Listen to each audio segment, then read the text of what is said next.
My sister, 24, doesn't always make the best decisions.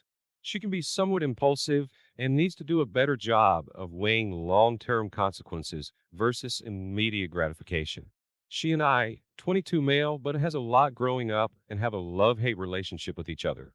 We love each other, but neither of us will shy away from making fun of the other when we mess up. Last fall, my sister got engaged to her boyfriend, 25, of 3 years. They got matching tattoos of each other's names to celebrate their engagement on their necks, like right in the middle of their necks below their chin. I don't know how her boyfriend made it through that with his Adam's apple, so kudos to him. That alone got her some grief from both me and our parents, but whatever you want to do, it's your body and your life. This past weekend, my sister came to our parents' house and was visibly upset. Apparently, she and her fiance had a big fight, and he ended up breaking up with her. She asked my parents if she could move back in with them because her fiance kicked her out of his apartment. They obviously agreed, and we all supported her and told her we would be there for her. I currently live at home too, as I'm home from college for the summer. So, for the first time in a few years, my sister and I are spending a lot of time at home together, which usually brings conflicts between us. She and I share a bathroom now, and I have forgotten how much time she spends in there. The only other bathroom is in my parents' master bedroom, but all my stuff is in our shared bathroom. The other day, I planned to get together with some friends and needed to get ready. My sister was in the bathroom and would not come out. I knocked politely and asked her when she'd be done, and she said a few minutes. That dragged in a half an hour, and I asked again. Same answer. When it was nearly an hour, I pounded on the door and told her to get out so I could finish getting ready. When she opened the door, it was immediately apparent why she was taking so long. She was trying to cover up her neck tattoo with makeup and failing miserably. I immediately started laughing. I couldn't help it. This, of course, made her mad, but I couldn't stop. I cracked a few jokes about her needing to update her wardrobe to exclusively turtlenecks and scarves, or to find another guy with the same name, because unless she gets that thing lasered off, she's going to be looking at it in the mirror every day. She got angry with me and called me idiot, so I stopped. She's still mad at me for kicking her while she's down and for not being more supportive, but anyone could have seen this coming. And it's my job as the younger brother to rip her a little bit about it. I know she feels heartbroken and sad already, but I'm just trying to bring a little normalcy and levity to the situation so that she can remember that life goes on. Am I the idiot for making fun of my sister? You are the idiot. Your poor sister. I feel it's my job as the younger brother to rip her a little bit about it. You're 22 years old. Your job is to grow up and actively develop more mature and caring sensibilities. She knows what she did was stupid, trust me, and you making jokes at her expense on top of her losing her fiance and her home is just plain cruel. Grow up and show some empathy. You're not teenagers anymore. I mean, if you're dumb enough to get that tattoo in the first place. The thing is, I remember jokes about tattooing your SO's name on your back in the 80s as if it was a stupid idea, so it's not like people should be surprised when it backfires. That being said, OP is the idiot because he's 22. The time of ripping your siblings and treating them like annoyances that live with you should be past. You should be treating them like adults. Yep, I cringed that tattooed each other's names before I even saw it was on the neck. Well, they were wise enough not to get it on the face. People can be dumb. It doesn't make them a bad person. There's makeup that's used specifically to cover tattoos, but it can be a little pricey. OP could try to make amends by offering to buy her some. That would be nice. I disagree. I have a hard time generating much sympathy for someone clueless enough to get a tattoo of a boyfriend's name on the front of their freaking neck. OP, you are not the idiot, and your turtleneck comment was on the spot. Why on earth would she get a tattoo there? I relate to this sibling roasting though. If anyone will roast me for my stupidity, it's my sister, and I'll give it back when applicable.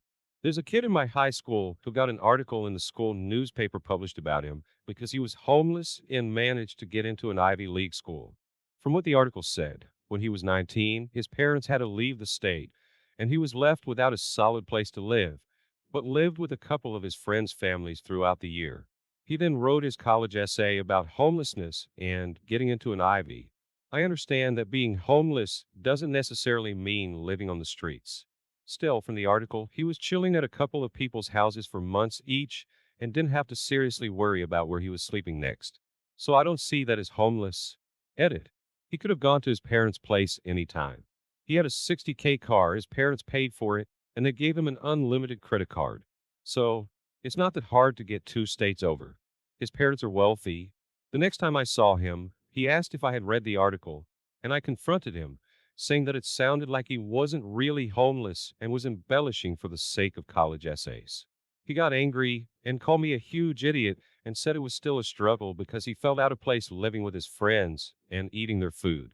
I told him, sure, that's a struggle, but that's not what being homeless is. He called me an idiot and walked away. Later, a lot of his friends started slamming me online, saying I was a huge idiot for invalidating his struggles. Am I the idiot? You are the idiot. Couch surfing is still homelessness, as someone who's been homeless. While he had a place to live and eat, he was pretty much at the mercy of the people who let him stay with them. There's always a chance that he'd have to leave, and I'm sure it wasn't the same feeling of security for him as living under your parents' roof would be. And what's it matter to you? What did you possibly see the outcome of the confrontation to be? You got the information about how he lived from the article, so he wasn't misrepresenting his struggles. I agree. It feels like there might be an aspect of jealousy. Did you also apply to Ivy League schools? Were you accepted? While it's your right to have an opinion, I don't see what you possibly gain from this. Sometimes it's best to keep your opinions to yourself, unless you take satisfaction in hurting people's feelings. To find an OP's comments where he mentioned the kid had a car that his parents paid for and an unlimited credit card his parents paid for. This is 100% a rich kid manufacturing BS for sympathy from other rich people, and they'll all sneer from the deck of their future yacht at actual homeless people. This is truly disgusting levels of duplicity, and you should all feel not sorry for that kid. So what? Why is this bad? Rich people like rich people with fake sob stories. They do not like poor people. The kid in OP's story leveraged that fake sympathy rich people like to extend to kids that are not too poor, too uncouth, or too dirty to get into an Ivy League school.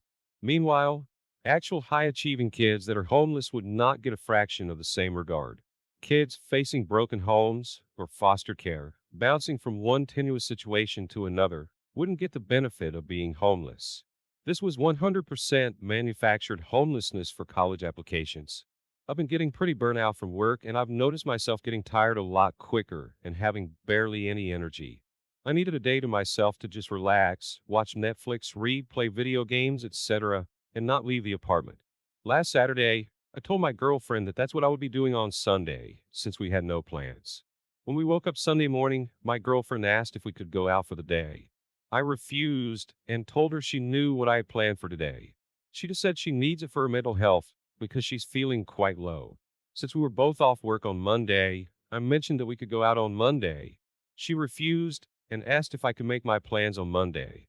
I told her no because I made these plans first.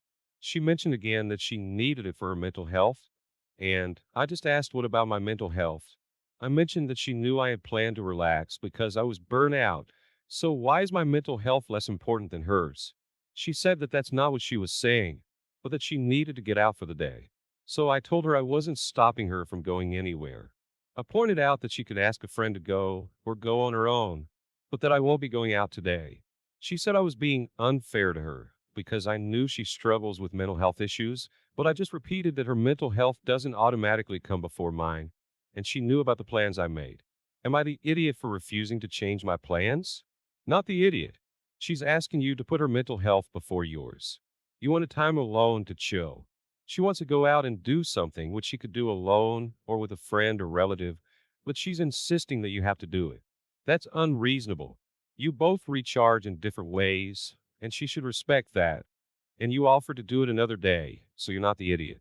It seems almost deliberate how she insisted that she go out this specific day, OP set aside for rest, and try to use her mental health as emotional leverage.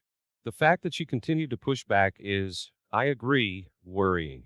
I think OP should keep an eye out for this pattern going forward. Yep, you're not her emotional support animal. You have your own needs. I completely get that level of burnout and need to decompress. I need those days and tell my wife 2 or 3 days in advance that I need this day to unwind. She's happy to be lazy sometimes. If not, she'll go see some friends or family or get her nails done. You don't have to do everything together all the time. She'll invite me or ask if I'd like to do something, but there is zero expectation and more. Choose seeing if I change my mind, which sometimes I do. Look after your health and well being, OP, and encourage your partner to do the same. While me and my husband are childless and don't want any kids of our own, we love to spend time with our nieces and nephews. This includes my brother's twin son, Alan, young grammar school daughter, Ava, and my sister's twin daughter, Kelly. Last spring, we planned a weekend trip with the kids to a beach town about an hour away. We did this to spend time with them and confirm if they'd be ready for longer overnight trips. And we'd also be within driving distance of home if any of them needed to go home early. My husband and I expected that Ava may have had difficulty being away from her parents overnight since she was young, but both she and Alan were well behaved the whole trip. However, Kelly misbehaved for the entire beach trip. Friday, pick up from their parents' houses around 5 and got to the beach town around 7. During the car ride, Kelly was being an instigator and kept trying to start a fight with Alan. Kelly was not listening at the grocery store and refused to take turns with Alan and Ava with the TV. Saturday, Kelly threw a fit because she wanted ice cream, and we told her we wouldn't go to the ice cream store until later. We told her she could have fruit for a snack if she was hungry, and Kelly threw some of the fruit in the trash before my husband stopped her. At the beach, Kelly kept refilling the hole Ava was trying to dig with the spike, being told multiple times to stop. Kelly kept trying to start fights with her cousins. During dinner, Kelly was rude to our waitress and was sarcastic the first time we told her to apologize. Sunday, at the gift store, Kelly wanted a conch shell and a mermaid doll, but didn't have enough pocket money to get both. When we told Kelly she needed to pick one and couldn't have both, she wasn't allowed either because she kept throwing a fit. At the hotel, Kelly was not listening and kept trying to watch TV to Spike, being told multiple times to help with packing suitcases. During the car ride home, Kelly was again being an instigator and kept trying to start fights with Alan and Ava. My husband and I told my sister that Kelly was not coming on any more overnight trips with us because of her behavior. My sister's angry now because we haven't changed our minds and are staying true to our word by only bringing Alan and Ava to our week-long trip. My sister told me that Kelly was just acting like a kid and she's only a tween. I agree with my sister that exactly Kelly is a tween. There's a reason we waited until the kids got to their current ages. She's too old to misbehave and throw fits like a 4-year-old. She says Alan and Ava may be mature or calm for their ages, but I'm out of line to punish Kelly for not being the exception to her age, and she helps me and my husband feel good about ourselves after excluding a child. Is my sister right that we're the idiots? You're 100% not the idiot. You're on an Uncle of the Year. OMG. Not to mention losing a week of free babysitting. Don't worry about your sister either. She's just upset that you're a better parent to her child by sticking to your word than she's capable of being. Kelly's not the only one who needs to learn actions have consequences. Exactly. Sister was probably already planning a child-free week vacation. They raised a brat. Now, they have to deal with the consequences of that. I guess she throws many tantrums at home, and they placate her by giving her whatever she wants. Also, being an only child likely hasn't helped. Sorry to burst the bubble. Not all only children behave like that. Entitled and mannerless children behave like that. My cousin is the only child of his parents. He's 8 years old, and he behaves way more maturely and responsibly than this Kelly. Being an only child does not give you the green flag to misbehave.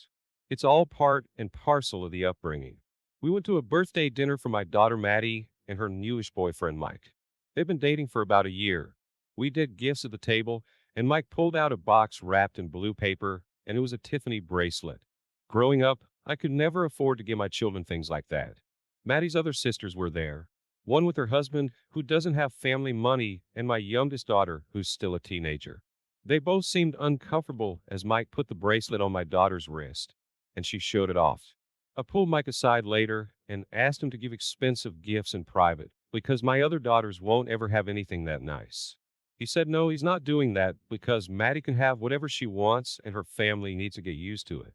I thought it was rude, and I told my husband later after the party, and he blew me off saying it makes our whole family seem petty and jealous that I said that. I said I was just considering our other daughter's feelings, and it's not an appropriate gift to give in front of others.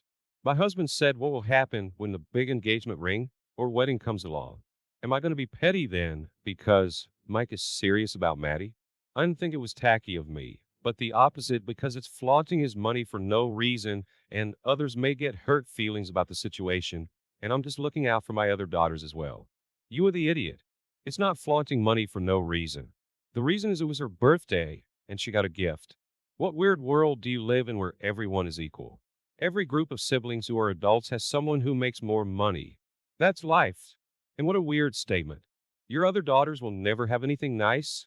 Finances change. People have nice things even if they aren't wealthy. Do you think your other daughters felt uncomfortable because of the bracelet and it showed? Then you should have taught them in time to be happy for someone else getting a gift and appraise it, whether it's ugly or something you'd like to have yourself. This is basic politeness. If you need a selfish reason to be happy about your daughters, maybe her future husband, to have one wealthy child or sibling could be a very good thing. Who knows if maybe you have access to a beach house one time, or consider the fact that they can help out in case the life of a family member takes a bad turn for one reason or another. Honestly, this whole situation is really weird to me. A year-long relationship isn't newish. You sound jealous of your daughter's good fortune. Maddie and her boyfriend shouldn't have to hide their lifestyle. This is how you drive people away. Glad I'm not the only one who thinks a year is not newish. It makes me wonder if she genuinely thinks a year is newish or was trying to minimize that to justify her reaction. For now, she says her other daughters looked uncomfortable and just assumed it was because they were jealous. Your husband is correct.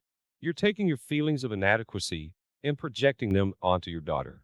A healthy parent wants the best for their child and hopes they find someone who treats them like gold. Why don't you want that for her? You're being jealous and petty. What are you going to do next? Go to the kids' school and demand that the other students aren't allowed to wear designer labels you can't afford for your kids? You're absolutely ridiculous.